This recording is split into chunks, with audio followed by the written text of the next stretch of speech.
자, 반갑습니다. 기본 이론 예습 강의 제3주차 강의입니다. 우리 내일 어떤 내용을 할 것인지 오늘 간단하게 여러분에게 안내해드리고자 이 자리에 앉았습니다. 힘들어요, 여러분. 이거 되게 힘들어요. 근데 여러분 기본 이론 강의를 듣는데 훨씬 더 도움이 된단 말이죠. 그러니까 어떤 내용을 하는지 대강 한번 이해가 잘 안 되는 친구들은 더군다나 더 한번 참여를 빠지지 않고 좀 했으면 합니다. 저도 최선을 다해서 한번 노력을 할 테니까요. 지난주에 설문조사를 했더니 그 실시간 라이브를 통해서 예습 강의 하는 것보다는 자 이렇게 촬영한 영상을 좀 유튜브에 올려주는 것을 더 선호하는 학생들이 조금 더 많았단 말이죠. 그래 여전히 한 40% 가까이는 라이브를 원했기 때문에 오늘 10시에 조금 있다가요 10시에 라이브 강의를 할 겁니다. 그때 참여할 수 있는 친구는 지금 이거 더 이상 듣지 않으셔도 돼요. 그리고 그때 참여하시면 되거든요. 이번에는 뭐 현직 경찰관들도 한 2명 정도 이렇게 초대를 했는데 그 시간에 들어온다면 또 그래들 이야기도 생생한 이야기도 한번 여러분 선배거든요. 현직에 이제 들어가 있는 미래의 선배겠다 그죠? 자 그네들 이야기도 한번 좀 들어볼 겁니다. 다들 열심히 했던 친구들이고 안 오면 어쩔 수 없어요. 안 오면 그러니까 라이브도 진행을 할 겁니다. 라이브도 진행을 하고 근데 이 라이브는 여러분 우리 지난주에 좀 끊김이 있다라고 하고 화질의 문제를 여러분 제기했던 친구들이 많았거든요. 그 부분을 개선했습니다. 제가 개선한 건 아니고요. 다른 도구를 제가 한번 연습을 했습니다. 그 다른 도구는 이전에 사용했던 그 도구보다는 훨씬 더 끊어짐이라든가 화질의 문제는 많이 개선된 것 같아요. 자, 그럼 기대하시고 10시에 그러면 또 뵙도록 할 거예요. 일단 10시에 참여하지 못하는 친구들이 있기 때문에 지금 간단하게 어떤 내용을 공부할지 말씀을 드리도록 할게요. 아주 개괄적인 이야기를 할 거니까요. 길지 않게 하겠습니다. 한번 들어보시고 준비를 해보세요. 일단 우리가 강의가 시작되면 피고인 구속에 대한 이야기를 할 겁니다. 여기 손 보이시죠? 피고인 구속에 관한 이야기를 할 거예요. 우리 지난주에 피의자 구속을 했죠, 우리가. 자, 이번에는 피고인 구속을 할 겁니다. 그러니까 여기 보세요. 기소가 되었잖아요. 기소 전이었으면 어떻게 돼? 기소 전이었으면 그때는 수사기관이 피의자를 구속하는 거잖아요. 그럼 기소가 되고 나면 여기 법원이라고 보이죠? 법원이 누구? 피고인을 구속하는 겁니다. 법원이 피고인을 구속하는 거예요. 왜? 기소 이후에는 여기 보이시잖아요. 기소 이후에는 구속의 권한이 누구의 권한이라고요? 법원의 권한이기 때문에 법원이 또 기소가 되면 피의자가 피고인으로 바뀌죠. 이 피고인을 구속하는 일련의 절차를 우리가 공부를 한다고요. 아시겠죠? 물론 이렇게 세부적인 내용들이 있잖아요. 이런 세부적인 내용들은 우리 강의 시간에 우리가 할 거니까요. 일단 어떤 개념인지 정도 이렇게 기억하시면 됩니다. 졸고 있습니까? 졸고 있어요?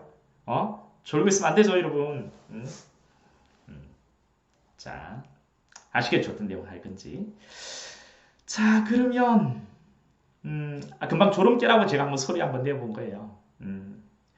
자, 이게 끝나고 나면 그 다음에 자, 구속기간이 나오죠. 이 구속기간. 자, 이 구속기간은 여러분 구속기간은 여기 구속기간이 나오는데요. 기소 전에 우리 구속은 우리 지난주 공부했습니다. 사형은 뭐 10일이고 자, 검사 뭐라고 했습니까? 검사 10일이죠. 그쵸? 그 다음 검사는 한 번 연장이 된다 했잖아요. 한 번 연장. 그래서 도합체장 뭐 30일이 된다는 이야기를 우리가 했거든요. 그쵸? 그럼 이제 기소가 되고 나면은 법원이 피고인을 구속한다 했는데 그럼 법원의 피고인 구속 기간은 어떻게 되느냐? 여기 보세요. 뭐라고 되어 있습니까? 2월이라 되어 있죠. 2월. 원칙 2월. 근데 이게 짧을 수 있잖아요. 그러면 각 신검마다 2차에 걸쳐서 두 달의 범위 내에서 갱신이 되는 거예요. 그런데 여기 2심, 여기 3심 있죠? 2심과 3심은 부득이한 경우에는 뭐 몇 차까지? 3차까지 갱신이 되는 겁니다. 그래서 자 1심에서는 원칙 2월, 그러니까 한 번 갱신 또 한 번 갱신. 그러면 도합체장 6달 되는 거고 2심과 3심은 한 번 갱신 또 한 번 갱신.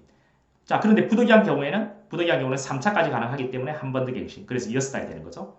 3심도 똑같습니다. 이런 내용들을 우리가 한번 살펴볼 겁니다. 되셨죠?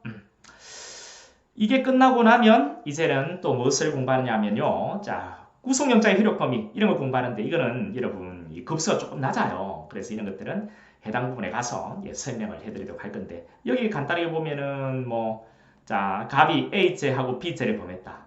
라고 했을 때 그러면 어떻게 되느냐? 구속은요. A죄에 대한 영장 따로 B죄에 대한 영장 따로 각각 발부가 되는 거예요. 왜? 영장은 사건마다 발부가 되는 것이거든요. 사건마다.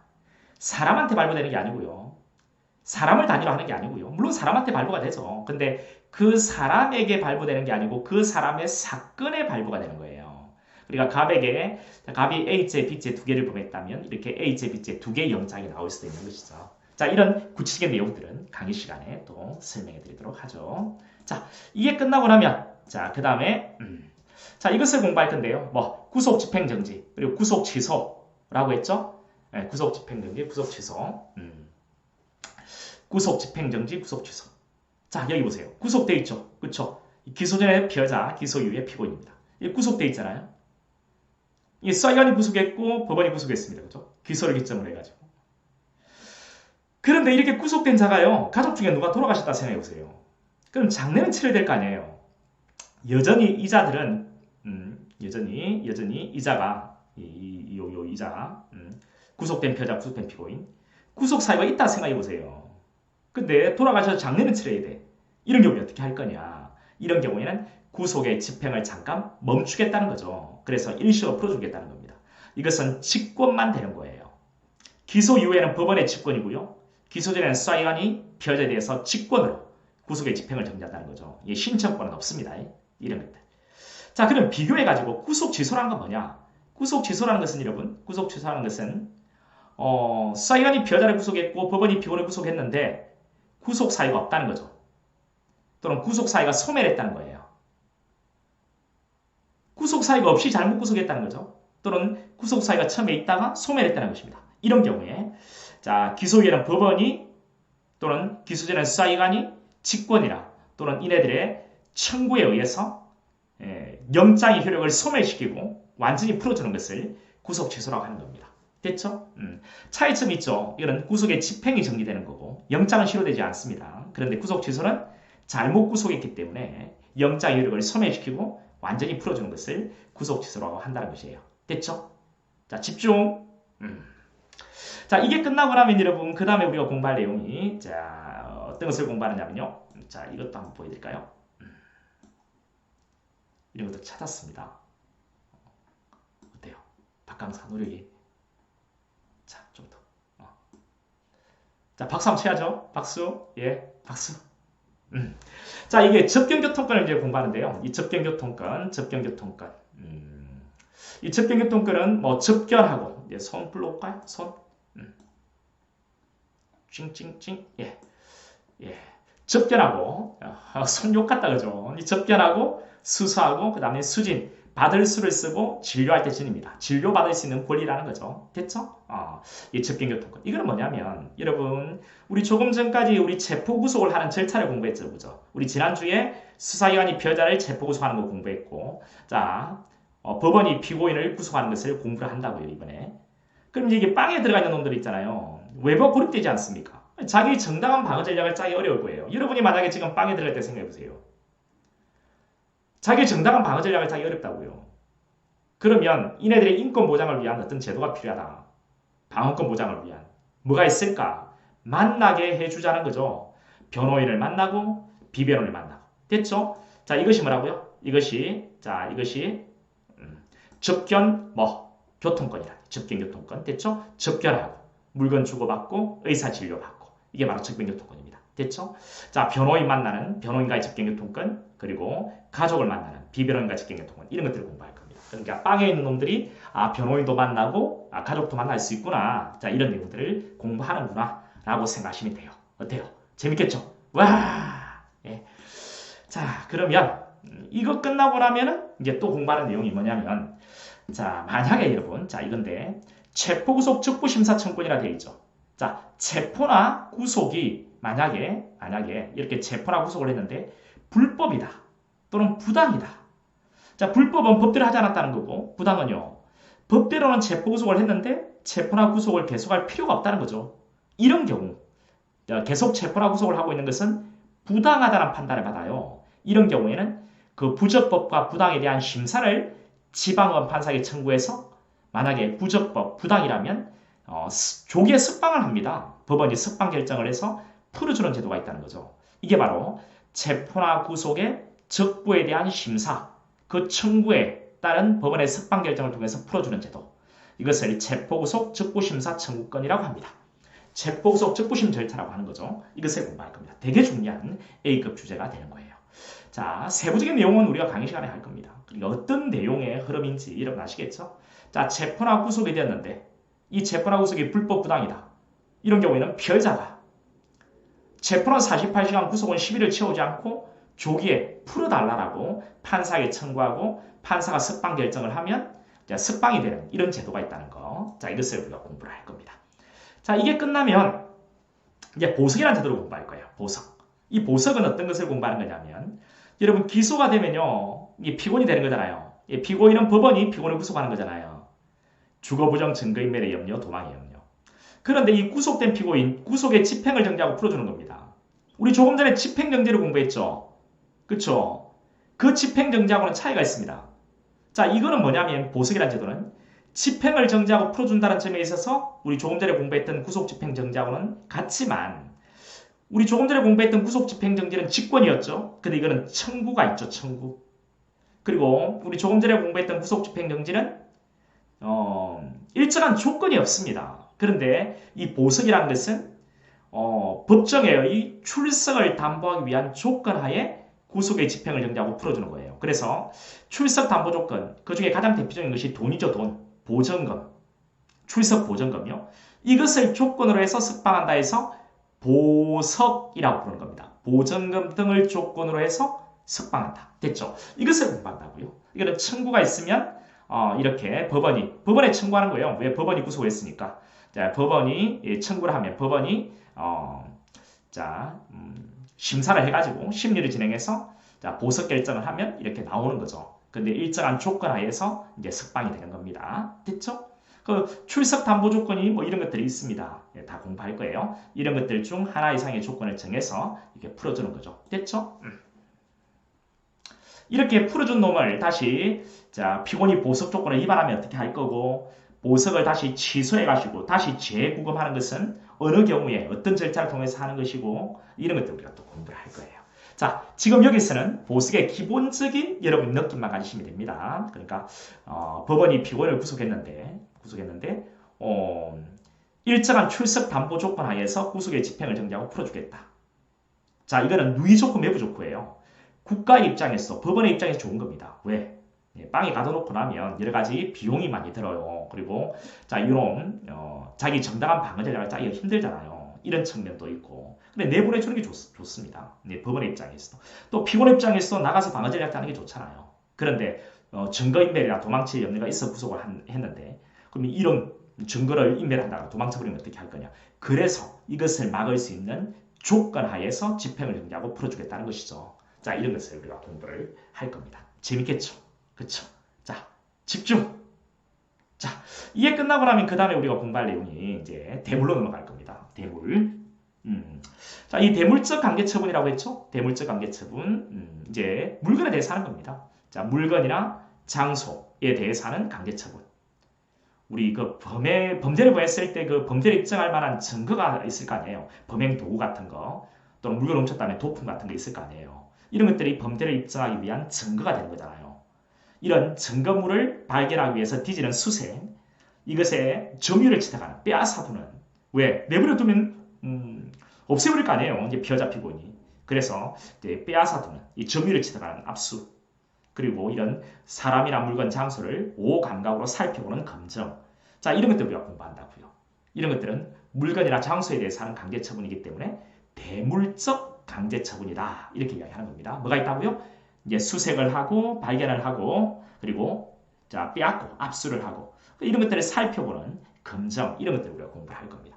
강제처분은 당연히 영장주의잖아요. 영장을 가지고 압수해 검증하는 것을 공부를 합니다. 근데 기소 이후에는 법원의 권한으로 들어간다 했잖아요. 이제 법원이 이제 압수색을 하는데 이게 영장을 가지고 공판정 외에서 법정 외에서 할 때는 그런데 법정 안에서 할 때는 영장이 필요 없다. 이런 이야기도 뭐 잠깐 소개해 드릴게요. 왜 그런지 강의 시간에 말씀드릴 겁니다. 근데 여기 한 가지 보세요. 여러분들 CF라 해가지고 검정 법원의 검정은요 강제처분 X라고 되어 있죠. 그러니까 영장이 필요 없는 거예요. 근데 법원은 검증을 하지 않는 거냐? 아닙니다. 법원도 검증을 하는데 법원이 하는 검증은 증거조사예요. 그래서 법원의 검증은 저 뒤에 우리 7주차에 6주차네요. 6주차 마지막 시간에 법원의 검증은 증거조사편에서 잠깐 한 30초간 언급을 하고 넘어갈 겁니다. 됐죠? 그 다음 이제 우리 대인의 경우에 그 영장을 가지고서 체포 구속을 해야 되는 거잖아요. 그런데 체포의 경우에는 영장 없이도 체포할 수 있는 예외가 있었죠. 그쵸? 긴급 체포하고 해는 거죠. 체포. 마찬가지로 대물의 경우에도 대물적 강제 처분, 당연히 영장주의니까 영장을 가지고 압수수색 검증을 해야 되는데 영장 발받지 않고 압수수색 검증할 수 있는 예외가 있다는 거죠. 그게 216조부터 218조까지입니다. 자, 이게 되게 중요합니다. 이 내용 우리가 공부를 할 거예요. 됐죠? 이게 끝나고 나면은 여러분 그 다음에는 이제 조금 전에 했던 그 내용을 하나씩 본다고요. 자, 압수수색의 어떤 종류, 압수의 종류가 될 겁니다. 구체적으로 압수는 점유를 취득하는 건데 점유를 취득하는 어떤 방법들, 즉 압수의 종류, 압수수색을 하기 위한 목적물, 어떤 것을 압수수색을 할 건지, 어떤 것을 압수수색을 할 건지를 우리가 공부한다고요. 그러니까 압수수색의 어떤 목적물, 대상물이 있으면 어떤 절차를 통해서 압수수색할 건지 이런 것들을 우리가 공부할 겁니다. 자, 먼저 자, 압수수색의 어떤 목적물, 수색은 어디를 수색을 할 것이고 또 압수는 어떤 것을 압수할 것인지 그 대상물을 먼저 공부하고 그 대상물을 그러면 압수수색하는 절차가 있을 건데 그 절차를 그 다음에 살펴본다고요. 재밌겠죠? 그쵸? 재미없겠어요? 재밌겠죠, 여러분. 정말 재밌겠죠? 안 그래요? 자, 박수 한번 칠까요? 와! 죄송합니다. 자, 이런 것들 공부하고요. 그 다음에 우리가 공부할 게 뭐냐면, 자, 압수물 처리. 자, 조금 전에 그 절차를 통해서 압수했으면 이것을 처리하는 방법이 있겠죠. 어떻게 처리할 거냐? 압수물 처리하는 방법. 일단 압수물이 여기 증거물과 몰수물이 압수의 대상물이에요. 나중에 공부할 거예요. 특히 이제 증거, 여기에 초점을 두보세요. 자, 이렇게 압수를 했을 때, 압수를 했을 때, 어떻게 처리할 거냐? 압수한 물건을. 기소전에는 수사기관이 처리할 거고, 기소유예는 법원이 처리하겠죠. 왜? 기소전에는 수사기관이 압수하는 거고 기소유예는 법원이 압수하는 거니까. 그런데 우리 수송법은요. 법원의 압수물 처리를 이렇게 규정해놓고 법에 이것을 수사기관 압수물 처리에 준용을 하는 이런 형태를 취하고 있습니다.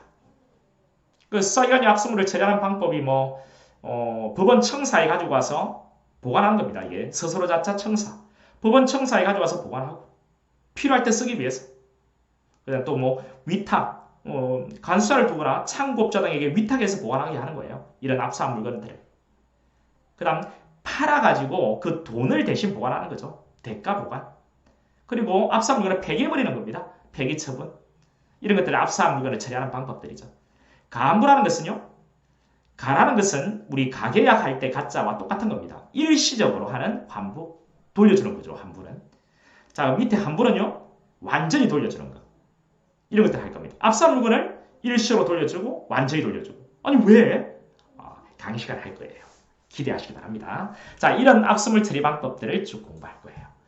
이게 끝나고 나면 그 다음에 여러분 여기 수사 목적의 강제 체열이라고 되어 있죠. 수사 목적의 강제 체열. 여러분 수사를 하기 위한 목적으로 강제로 피를 뽑는 겁니다. 음주운전에 혐의가 있는 자, 그 피 속에 알코올 농도가 얼마가 되는지 수사를 하기 위한 목적으로 강제로 피를 뽑는 거 있잖아요. 수사 목적의 강제 체열. 이것을 공부를 할 거예요. 됐죠? 이것도 중요한 내용입니다. 이렇게 간단하게 정리를 하시면 되거든요. 자, 어떤 내용을 한다고요? 수사를 하기 위한 목적으로 강제로 몸에서 피를 뽑아내는 것. 오유, 이거 잔인하다, 그죠? 근데 여러분, 수사 목적에 강제 체류가 있습니다. 강제 체류. 여기는 없는데요. 강의 시간에 잠깐 언급을 할 건데, 이 관을요, 요도를 통해서, 우리 있잖아요. 우리 여러분 다 있잖아요. 자, 달고 있는 거 있잖아. 그럼 요도를 통해서 이 도뇨관이라고 관을 방광까지 집어넣어요. 거기서 요를 끄집어내는 겁니다. 이게 강제 체류라고 있거든요. 이거 되게 중요한 주제입니다. 생소에서 중요한 판례가 있어요. 이런 것들도 같이 공부를 할 겁니다. 이거는 몸 내에, 체내의 강제수라고 하는 거예요. 그러니까 강제로 피를 뽑는 것도 공부할 거고 강제로 방광에 있는 요를 끄집어내는 이런 것들을 잠깐 살펴볼 겁니다. 이게 끝나고 나면 그 다음 우리가 공부할게요. 뭐냐면은 자, 마지막으로 이제 증거 보전을 할 겁니다. 증거 보전. 이것까지 하면 이제 마쳐요. 이 증거 보전은 뭐냐면은 여러분 그 기소 전에는 이런 수사기관이 이비사 강제수사를 하는 겁니다. 그죠? 증거를 확보하고 하는 거예요. 근데 피해자는 증거 수집 권한이 자기 유리한 증거를 동의를 얻어서 자기가 확보하는 이런 방법이 있어도 피해자는 수사 권한이 없잖아요. 강제 처분 권한이 없습니다. 그죠?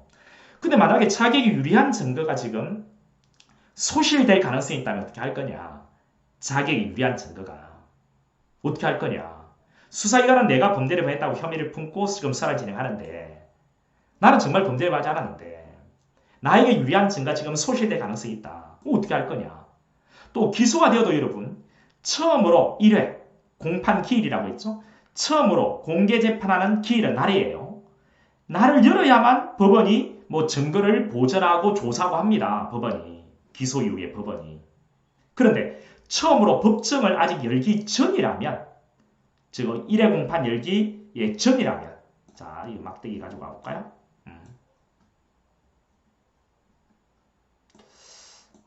이건 방향을 못 잡겠습니다. 자, 1회 공판, 미안해요. 1회 공판 열기 전이라고 한다면, 그러니까 이 사이죠. 수사가 진행되고 1회 공판 열기 전까지 이 사이에 피의자 또는 이때는 피고인이 되겠죠. 피고인에게 유리한 증거가 만약에 소실될 가능성이 있다면 지방법원의 판사한테다가 증거를 미리 보전해달라고 자, 피의자 또는 피고인, 이들을 도와주는 변호인이 청구를 할 수가 있습니다. 이것을 증거 보전제도라고 하는 거예요. 이거 우리가 공부를 할 겁니다. 아시겠죠? 어떤 내용을 하는 것인지. 됐죠? 이 무렵에, 이 단계에서. 됐죠? 자, 이런 것들을 우리가 공부를 한다고요. 여기 정인신문이 있는데 이 정인신문은 여러분, 우리 참고인 조사 있잖아요. 우리 지난주에 공부했죠. 참고인 조사는 임의수 아닙니까? 그 참고인의 자발적인 동의나 승낙이 없으면 불가능해요. 근데 그 참고인이 당해 사건의 결정적인 열쇠를 쥐고 있는데 이 참고인이 만약에 수사기관에 와서 참고인 조사에 응하지 않는다면 근데 이 참고인의 이야기를 확보해야만 수사가 진행될 수 있다면 그 참고인을 증인으로 신문해달라고 지방을 판사에게 이 단계에서 청구를 검사는 할 수 있습니다. 이런 것을 증인신문이라고 하는데요. 자, 이 두 개를 비교해서 제가 또 강의를 해드리도록 할 겁니다. 됐죠? 자, 여기까지 하면 우리 이번 주 진도가 끝이 나요. 그러니까 내일 우리가 이런 내용을 할 거니까요. 여러분이 자, 내일 강의 시작하기 전에 이 내용 한 20분 정도 되었네요. 좀 더 빨리 마치려고 했는데 자, 이 내용을 한번 개괄적으로 꼭 한번 듣고 오셔야 됩니다. 아시겠죠?